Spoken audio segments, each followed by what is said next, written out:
The moment I walked into my grandmother's house for the reading of her will, I knew something was wrong. My brother was already there, standing near the fireplace with a smile that didn't reach his eyes, the same smile he wore at our mother's funeral right before he asked me if I'd thought about selling the house. I hadn't even taken off my coat. Our grandmother had passed 3 weeks earlier, 81 years old, sharp until the very end. And she had built everything herself: the house, the land, a small rental property on the edge of town that brought in steady income every month. She never remarried after our grandfather died. She never needed to. She was the kind of woman who figured things out and didn't complain about it. I was her only granddaughter. My brother, I'll call him Derek, was 2 years older than me and had spent most of his adult life borrowing money he never paid back. First, from our parents, then from our grandmother, and somehow always landing on his feet while the people around him quietly absorbed the damage. I had driven 4 hours to be there.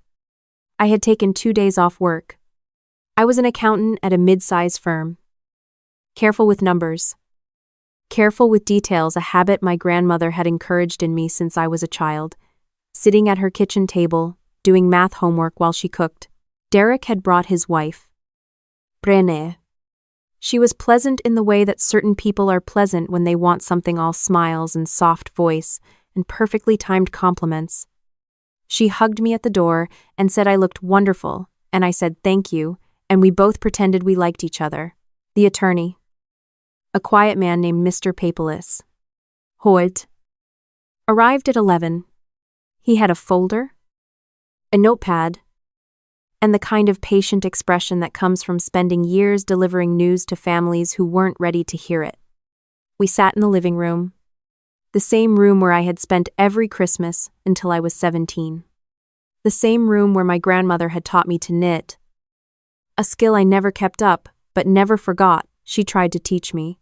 Mr. Holt opened the folder, and that was when my phone vibrated. I almost ignored it. I had the phone face down on my knee, and I had intended to keep it that way for the entire meeting. But something made me flip it over. Just for a second. The number wasn't in my contacts. The message was 4 words. Don't sign anything today. I looked up. Derek was watching Mr. Holt unfold the document. Renee was looking at her nails. No one had noticed me check my phone. I turned it face down again and tried to keep my expression neutral. Mr. Holt began to read. My grandmother had left the house to me. She had left the rental property to be split equally between Derek and me. She had left a small amount of savings to a local church she had attended for 40 years.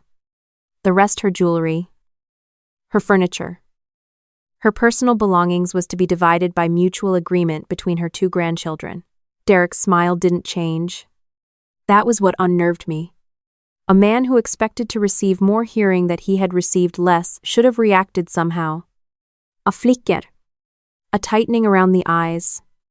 Something? He just kept smiling. When Mr. Holt finished reading, he looked at both of us and asked if we had any questions. Derek said no. Very cheerful. Very easy. Then he said he had actually brought some paperwork of his own. He pulled a manila envelope from the bag beside his chair and slid it across the coffee table toward me. He said our grandmother had told him, before she passed, that she'd intended to revise the will. He said she had wanted the house to be sold and the proceeds split between both of us. He said this was a document she had apparently signed 2 weeks before she died, and he just wanted to make sure everything was handled fairly. Mr. Holt looked at the document. He looked at it for a long time. I looked at my phone under the table. A second message had come in from the same unknown number. That document is not real. Do not sign the transfer agreement. Get a copy and leave. My hands were steady. I had my grandmother's ability to keep my face calm when my mind was moving fast. I asked Mr. Holt if I could have a moment to review the document before we proceeded. He said of course. I asked if I could take a photo of it for my records. He said that was fine. Derek said there was no rush. Very generous. Very reasonable. I took the photo. I asked for a glass of water. When Renee went to the kitchen to get it, I typed back to the unknown number. Who is this? 3 dots appeared. Then, someone who knows what he did. Don't let him rush you. I drank the water. I told Mr. Holt I would need to have the document reviewed by my own attorney before signing anything. I told Derek I was sure he understood. Given that this was all new information, I told Renee the water was perfect. Thank you. Derek's smile finally changed. Just slightly. Just at the corners. He said of course. He said there was no pressure. He said he just wanted to make sure our grandmother's real wishes were honored. I drove back to my hotel. I had booked one nearby. A habit I'd kept from years of attending family events where having your own exit mattered, and I sat on the edge of the bed and I thought, my grandmother had been sharp until the end. I had spoken to her on the phone 2 weeks before she died. She had talked about the garden. About a book she was reading. About a neighbor's new dog. She had not mentioned any intention to change her will. She had not mentioned Derek at all. Which was its own kind of signal. I looked at the photo I had taken of the document. My grandmother's signature was at the bottom. I had seen that signature on birthday cards and Christmas checks my entire life. The loops of the letters. The way she always underlined her name slightly as she finished it. The particular way the capital M in her first name sat just a little taller than everything else. This signature was close. It was very close. But the underline was missing. And the M was the same height as every other letter. I called a friend of mine. A woman I'd gone to college with who now worked in estate law in another state. I told her I needed a favor. I texted her the photo. She called me back in 11 minutes. She said the document had problems. The notarization stamp was from a notary whose license in our state had lapsed 8 months prior. She said that didn't make it automatically fraudulent, but it made it significantly questionable. She said I should not sign anything and I should contact an attorney in the county where the estate was being handled. I said I already knew that. What I needed to know was whether this was worth pursuing. She was quiet for a moment. Then she said, if the signature was forged, that was a felony. If the notarization was fabricated, that was a separate felony. She said whoever had done this had either been very careless or had counted on me not looking closely. I thought about Derek's smile. I thought about the fact that he had brought that envelope to a formal will reading, like it was the most natural thing in the world. He had counted on me not looking closely. He had known me my whole life, and he had never once noticed that I was my grandmother's student. I texted the unknown number again that night. I said I need to know how you know about this. The reply came about an hour later. It said I work for the notary. The man who owns that stamp. He didn't notarize that document. He doesn't know his stamp was used. I heard your brother on the phone 2 weeks ago talking about it, and I didn't know what to do until today. I asked if this person would be willing to speak to an attorney. A long pause. Then yes. If it means he doesn't get away with it. I didn't sleep much that night. I lay in the dark, and I went through it methodically the way my grandmother had taught me to go through a problem. What do you know for certain? What do you suspect? What do you need to prove? What I knew the will, as read by Mr. Tuenfix. Holt was valid. The house was mine. The rental split was fair. What I suspected Derek had fabricated a document to override the will, and had used a stolen notary stamp to make it appear legitimate. His wife had probably helped. They had brought it to the reading, expecting me to be overwhelmed and to sign in the moment. What I needed to prove the signature was forged. The notarization was fraudulent. And my brother had orchestrated both. I had one witness willing to talk. I had a photo of the document. I had my own memory of my grandmother's real signature across decades of her handwriting. I spent the next 2 weeks being very quiet about all of it. I found an attorney in the county, a woman named Ms. Farrow, who had handled estate litigation for 20 years and had the kind of calm, a specific way of speaking that made me trust her immediately. I gave her everything. The photo, the notary contact information, The text exchange with the anonymous number. My own analysis of the signature. She got a handwriting expert involved. She contacted the notary directly. The notary, a man named Gerald, semi-retired, clearly furious, confirmed immediately that he had not notarized any document for my grandmother or for anyone in my family. He said he kept meticulous records. He pulled his log. Nothing. He also said he had kept his stamp in a lockbox at his home office. He said the only person who had been in that office in the past 2 months, other than his wife, was a man who had hired him to notarize some business documents about 6 weeks ago. He described the man, Ms. Farrow showed him a photo without telling him whose it was. He identified Derek immediately. I want to be precise about how I felt in that moment because I think it matters. I did not feel triumphant. I did not feel satisfied.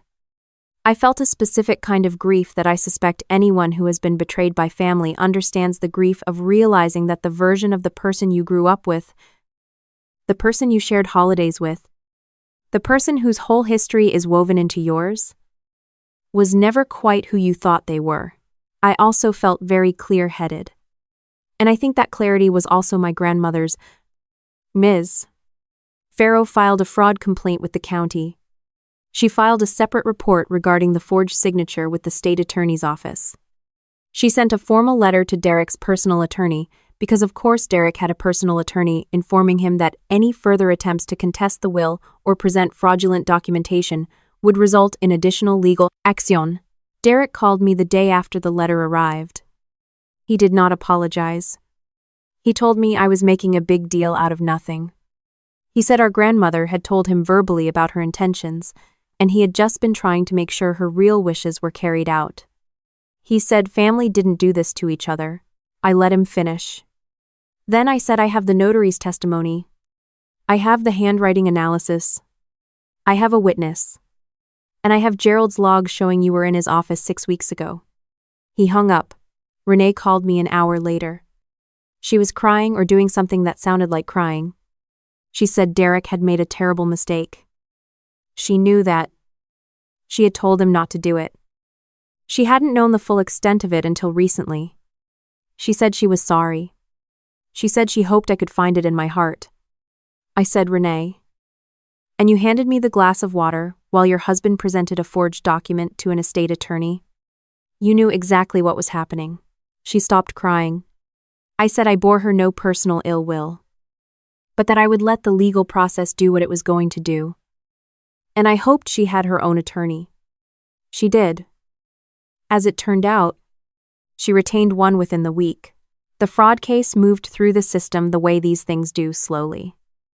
With a lot of paperwork. With a lot of waiting. What happened quickly was that the original will was upheld in full. The house was mine. The rental split was mine. The fabricated document was ruled inadmissible, which is a polite legal term for what it actually was, a lie that had been caught. The notary, Gerald, was granted a formal apology from the county and a reimbursement for the legal consultation fees he incurred in connection with the investigation. He sent me a handwritten note afterward. He said he was glad I had pursued it. He said people like my brother counted on other people staying quiet. He was right. That was exactly what Derek had counted on. The anonymous texter turned out to be a young woman who worked as a filing clerk for the notary's small office. She had overheard Derek on the phone in the parking lot on a day he'd stopped by to pick up paperwork a day. Gerald didn't even know he was there because Derek had apparently let himself into the outer office while Gerald was on a 20 and Edisire call. She had written down the names she heard him mention and spent 2 weeks trying to decide what to do. She found me through a mutual connection, someone who had gone to school with both of us. And she decided the day of the will reading that she couldn't stay quiet anymore. Her name was Patrice. I sent her flowers and a letter. She wrote back and said she had worried for a long time that no one would believe her. I told her I had been in that position too, and that the difference between a story that goes nowhere and a story that ends in the truth is usually just one person deciding to speak. I go to my grandmother's house on weekends now. I have been slowly going through her things, not rushing. not treating it like a task to complete, but spending time with each room the way she would have wanted. I found 3 shoeboxes of letters in her closet, organized by year, going back to the 1970s. I found a journal she had kept for a decade, and stopped when she said she'd started feeling like the journal was making her dwell instead of live. I found a small envelope in the back of her nightstand, with my name on it in her handwriting. Inside was a note. Just a few lines. She said she had left me the house because she trusted me to know what a home was for. She said she had always known I was the careful one. She said she wasn't worried about me. I sat on the edge of her bed and I read it twice, and I thought she knew exactly what she was doing. She had spent her whole life building something real. She had trusted me to protect it. And when my brother had tried to take it by pretending she had changed her mind, he had done the one thing that had no defense against it. He had underestimated how well she had prepared me. People ask me sometimes when they hear pieces of the story. The parts I choose to share whether I feel bad about what happened to Derek. The legal process is still ongoing. He is facing charges. His marriage, from what I understand, is not in a good place. I tell them the truth. I feel sad about it. I feel sad the way you feel sad about a wound that was going to happen regardless. That had been building for years. That had its roots in something much older than one forged signature. But I don't regret any of what I did. I documented. I verified. I found the people who knew the truth, and I gave them a place to bring it. I did not let grief make me careless, and I did not let pressure make me sign something I hadn't read. My grandmother would have done the same. She spent 81 years building a life that mattered. The least I could do was spend a few months making sure it didn't get quietly handed to someone who had never once bothered to earn it. The house still smells like her. Lavender and cedar and something else I've never been able to name. I'm not planning to sell it. I'm not planning to change much. Some things are worth protecting exactly as they are.